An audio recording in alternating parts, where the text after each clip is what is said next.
Welcome back to the channel and welcome back to another UFC fight prediction video. In this video, I'll be predicting the full card of fights for UFC Fight Night, Nicolau versus Perez. So without further ado, let's get to our first fight on the card.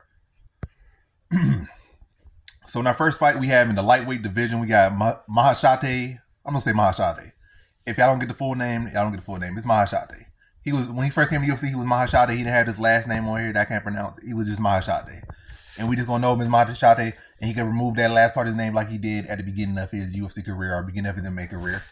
But yeah. So Maheshate versus Gabriel Benitez. How do I feel about this one right here? I'm going average confidence Maheshate to beat Benitez. I feel like Maheshate is the younger, better striker, longer striker right now.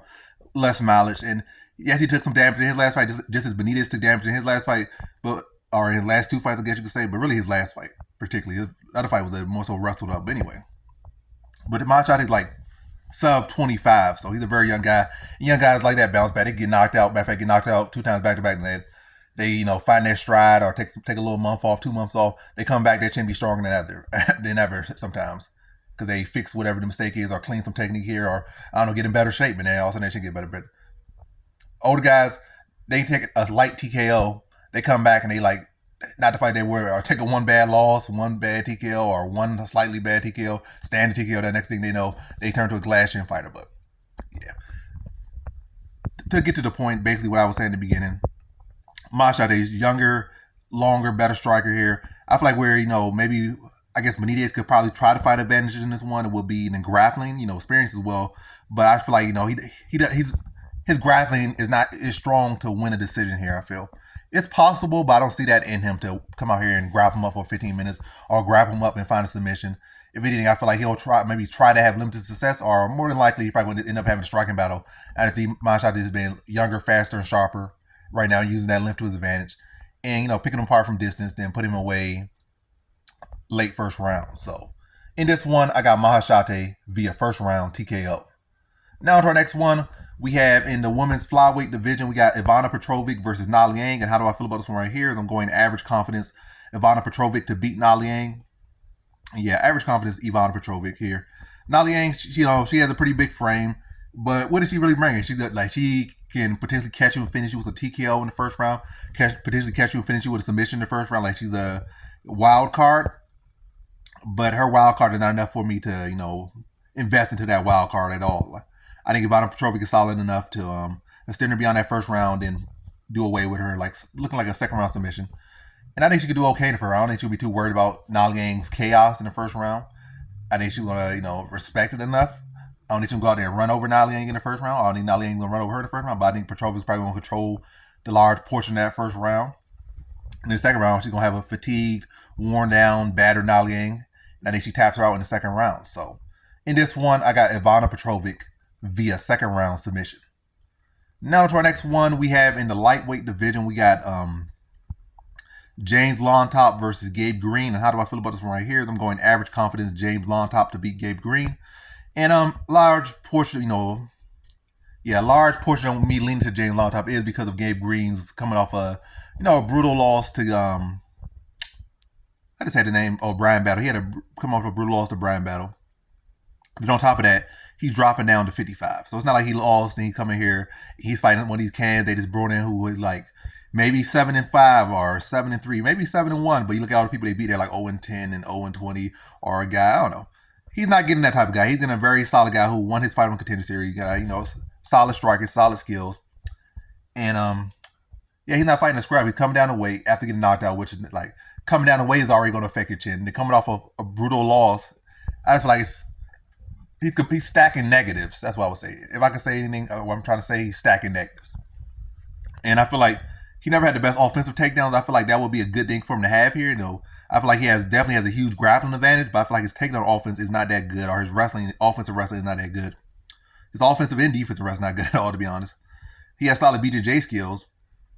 He has good cardio, but I feel like that could affect him coming down.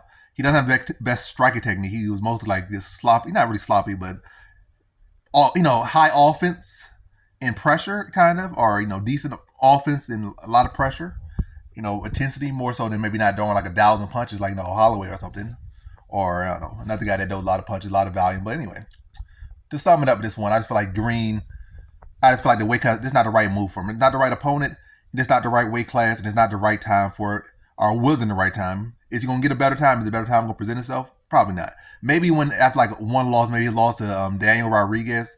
Maybe that would have been a good time because he fought a very close fight with Daniel Rodriguez and he was dropped down.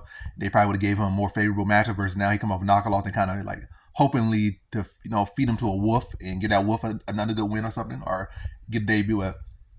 Yeah, right now is definitely I don't feel the right time, but we shall see. Average confidence, James Llontop. I think Gabe Green's offensive wrestling not that good, so I feel like Llontop could keep him on the feet. Then Gabe Green, come off a knockout loss and then cutting 15 pounds to come down to 155 now. On top of getting chinned in your last fight, I think James Llontop is going to chew him up in TKO. I think he'll come out aggressive. He's going to try to make it a fight, but I think James Llontop going to be landing a cleaner offense. I think that speed is going to help him. The technical advantage will help him, Llontop here. And I think the speed also will help him in stuffing the takedowns, which are already not the best takedowns. And I see this primarily playing out on the feet. And I think James Llontop breaks him down. I think he puts him away late second round. But Gabe Green will be game, but I think James Llontop will just better weight class for him, already adjusted the weight class, and I just feel like Gabe Green does have an advantage in the grappling department, but I just feel like he lacks a way to get it there, or lacks a trustable way to get it there, and that's going to end up with him playing in James Llontop's wheelhouse, where it's not going to favor him at all. So, in this one, I got James Llontop via second round TKO. Now to our next one, we have in the women's strawweight division, we got Caitlin Souza versus Marnik Mann. And how do I feel about this one right here? I'm going low confidence Caitlin Souza to beat Marnik Mann. And yeah, this is actually a toss-up matchup, to be honest. It's easy to pick who you're going to pick, but it's hard to pick anyone with confidence. So it's easy to pick Caitlin Souza because Marnik Mann is just not that good. But Caitlin Souza also is still very much improving, and she's also probably like one of the smallest fighters that Marnik Mann has fought. Marnik Mann might be like really 4'11", but Caitlin Souza really ain't that far behind. She said she's 5'3", but I feel like she's like 5'1", so two short women.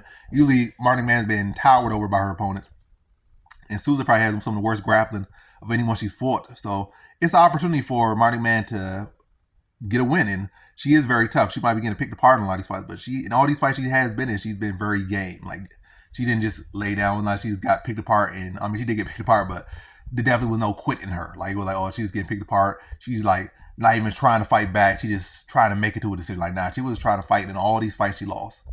Like, she's getting picked apart last fight, but she stayed in there.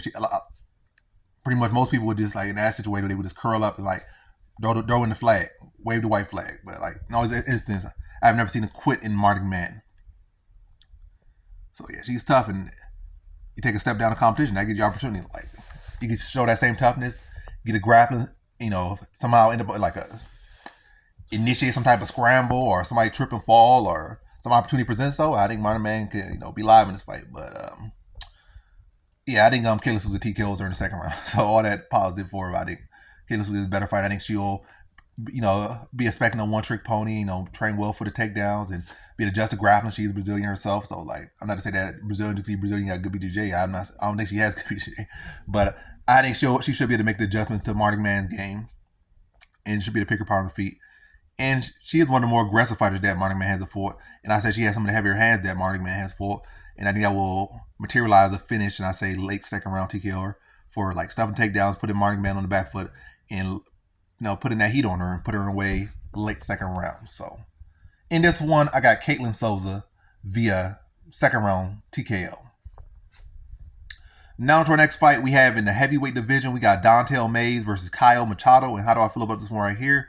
Is I'm going average confidence Kyle Machado to beat Don'Tale Mayes. I feel like Mayes, he's a solid fighter. Machado's a solid fighter.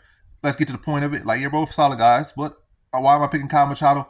I feel like Don'Tale Mayes, like, he might have like one or two fights, or one in a quarter, one in a dime. Good fights, where he showed good offensive wrestling. But if anything, I feel like his wrestling and grappling in general, and a lot of different things, I think more often than not, they have looked terrible. Like, I feel like his wrestling defense has not looked the best. I feel like when he gets taken down, he takes too long to get back to his feet, or he just doesn't get back to his feet. Lack of urgency, or just lack of ability to get back to his feet. Now, I seen Kyle Machado fight. I seen it against Mick Parkin. Like, even when he was tired, he still was able to, hit sweeps and get back to his feet against, matter of fact, at some points, just reversed the whole position against Mick Parkin, who's one of the, I guess, better up-and-coming heavyweights. Not to say that he's such a great heavyweight himself, Mick Parkin, just yet, but he is 3-0 in the UFC, and I think he's I think he's undefeated. I don't know if he's undefeated, but he's definitely undefeated in the UFC, in the Contender Series or whatnot. But 3-0 UFC, and yeah, he fought a competitive fight with him, and I saw him. And in his fight on the Contender Series, he threw up like 100 significant strikes. I mean, he landed like 100 significant strikes or something. So, Machado showed that he can put on pace. He showed that he can get takedowns. He showed that he can reverse positions. And Downtown Mays just really has not shown that to me too much. And also, Downtown Mays has not really shown much, power consistently. He knocked out Arlovsky, who was like 60 years old. But other than that, he hasn't really dropped anyone, hasn't really hurt too many people. So he's not really a big damaging guy. So I feel like Machado can press him and touch him with some big shots. And I feel like Machado could get takedowns on him. And I feel like if Mays responds with some takedowns, I feel like Machado could reverse them. But Mays can take it out. I feel like Mays going to stay on bottom for a long time. But ultimately, I feel like Machado just has more to offer right now. And I think he's going to be able to press Downtown Mays, respect the power enough, but press him, touch him with some shots. If he needs to mix it up, he can mix it up. But I feel like Mays, he's going to be very limited. And whatever success he gets, I feel like Machado could easily reverse. If he having success on the feet, I feel like Machado is going to be the one with more sting. So you might be getting off more often. Also, Machado touch you with some shot. He's going to be the one that has the more stinging shots. Probably be the one. Maybe you having a value right now. Maybe you were doing well on the outside. Then Machado starts pressing you. He tag you a shot. You're wobbling. You're dropping to a knee, trying to go for a single leg or something, double leg, or just out there looking lost. And he has to shift. Or maybe you get a takedown because he's coming over aggressive. Actually, Machado reversing, but on the shoe on the other hand, if Machado's getting it off, I don't feel like Mays is going to have some good counter. If Machado's getting a takedown, I feel like Mays is going to be hitting no reverse or anything. I feel like he could defend a takedown or a couple or okay there, but if he actually gets taken down, I don't see him, exploding back to his feet or getting a whiz. I just don't see that from him. But yeah, a lot to say, a lot of this, a lot of that. I think Kyle Machado ultimately is going to be able to sting with some shots, press him, and I think he TKOs him late second round. So in this one, I got Kyle Machado via second round TKO. Now to our next fight, we have in the lightweight division, we got Austin Hubbard versus Nicolau Figlak. And how do I feel about this one right here is I'm going average confidence Nicolau Figlak to beat Austin Hubbard.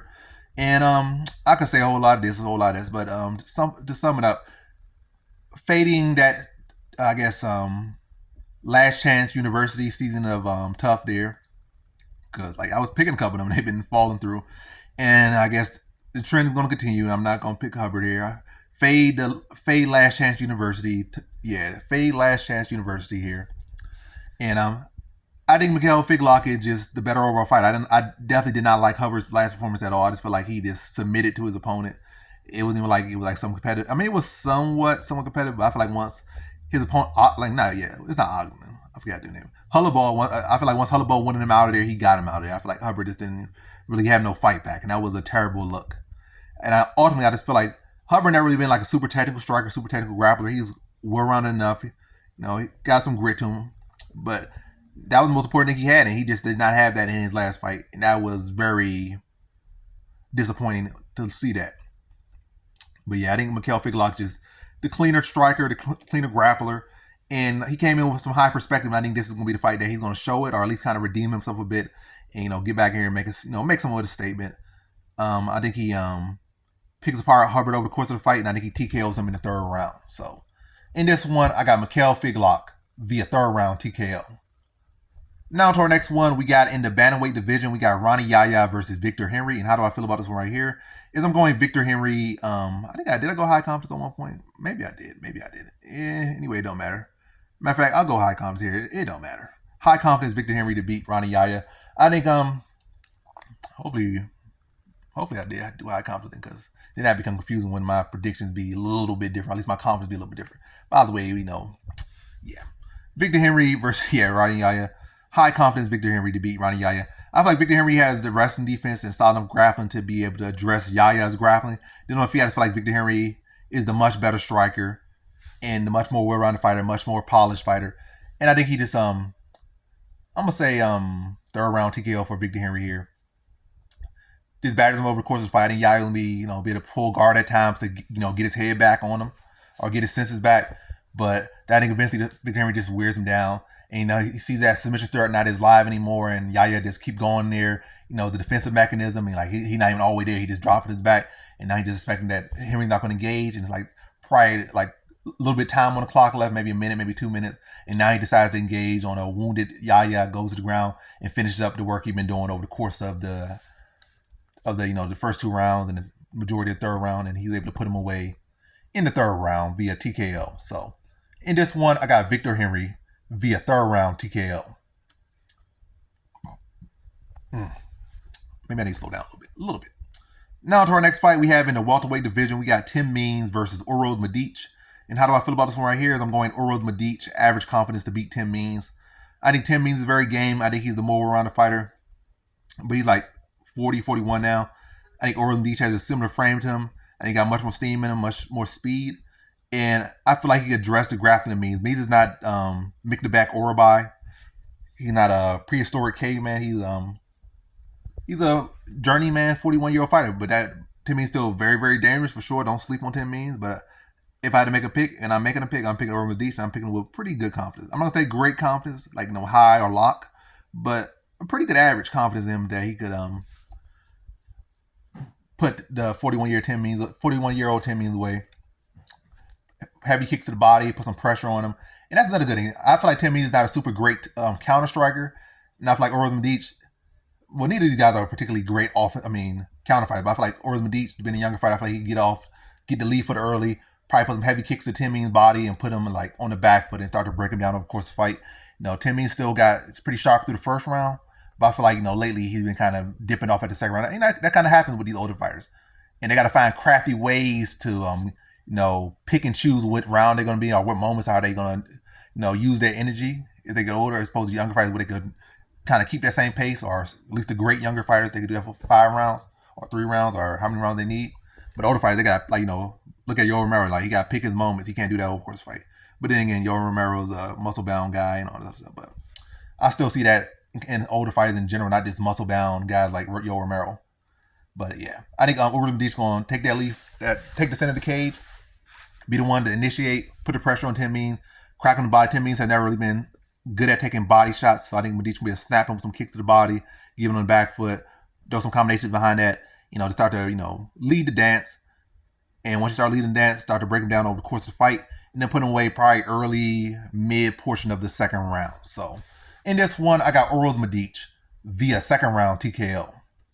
Now to our next fight, we have in the featherweight division, we got Jonathan Pearce versus David Onama. And how do I feel about this one right here? Is I'm going low confidence David Onama to beat Jonathan Pearce.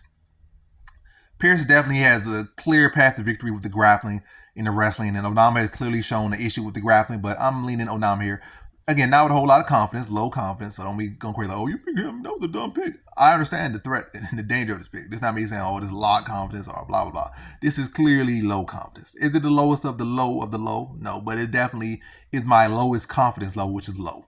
But as far as in my head, like, oh my gosh, this is a dumb pick, I'm just rolling the dice, like low, it's not that low, but it all is redundant at this point. But yeah, I think Pearce can have success there, but I feel like David Onama just got more dog than him. That's what I feel. I feel David Onama has more dog. I think the wrestling is an issue, but I feel like Onama can kind of, he's going to have issues with that wrestling. I think he's going to be a hurt Pearce early, and Pearce can probably be a good takedown, try to hold on to him for dear life, probably try to get some get backs, try to drop some heavy ground and pound. No, he's probably going to try to do some light ground and pound. Then he's probably going to feel like he has a position established. He's going to try to drop some heavy ground and pound. Get a couple shots off, but that's going to allow Onama probably to get back to his feet. Then he's probably going to hang on, try to get another takedown, maybe get a good half takedown, and get some more control down. Then Onama gets back up to his feet. Fight round ends with Onama kind of pressing a little bit and Pearce kind of just circling to end the round of the 1st round. Then 2nd round, Onama comes out early, but then Pearce probably gets a takedown when Onama pressures. Onama probably get a couple strikes off.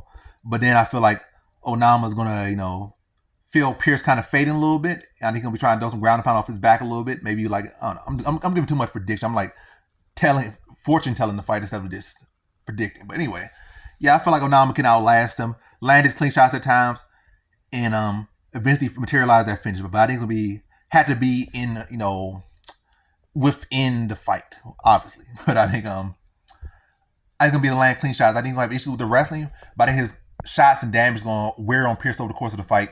And that's going to also, as the damage wears on him, his takedowns going to become slower, they're going to become more readable. And also, as the fight goes on, even without damage, just wrestling and grappling, you get tired and your entries look a little bit more predictable, and I think all those factors will allow Onama to better defend his takedowns later on. Like he'll do damage in the first. Well, I'm saying like a second round. Matter of fact, I'm saying third. That's kind of crazy. I'm saying third round TKO.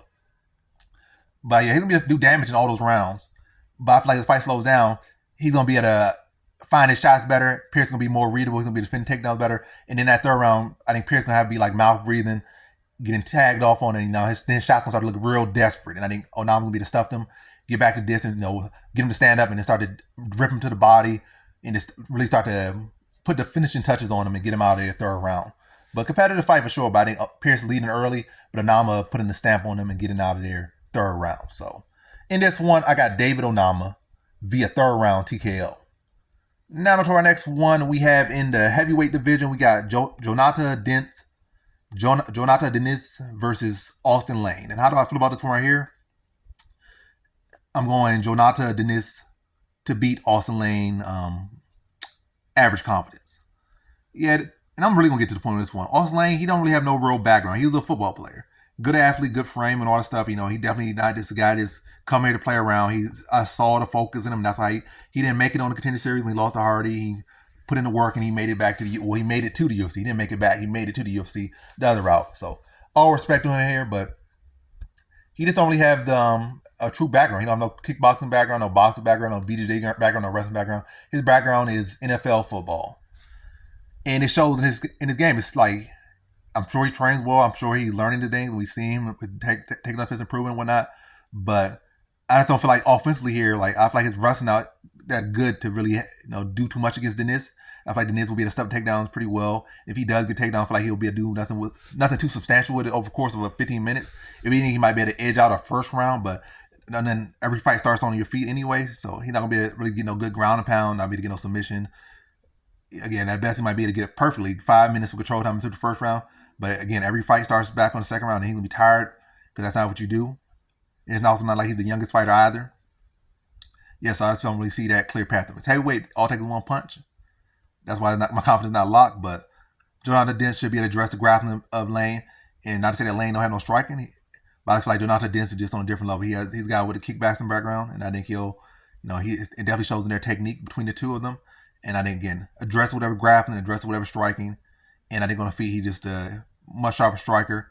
And I think he puts him away in the first round. So in this one, I got Jonathan Diniz via first round TKO. Now to our next fight, we have in the women's flyweight division, we got Karine Silva versus Ariane Lipski. And how do I feel about this one right here? Is I'm going Karine Silva, low confidence to beat Ariane Lipski. Karine Silva definitely has the grappling upside, but Ariane Lipski's takedown defense has been looking sharper. Her grappling has been looking sharper. And this is a tough matchup, to be honest. And Karine Silva's offensive takedown is not the best, so it could be another one of those cases where like she actually has the grappling, but that she had the path, that she had the tools to get it there.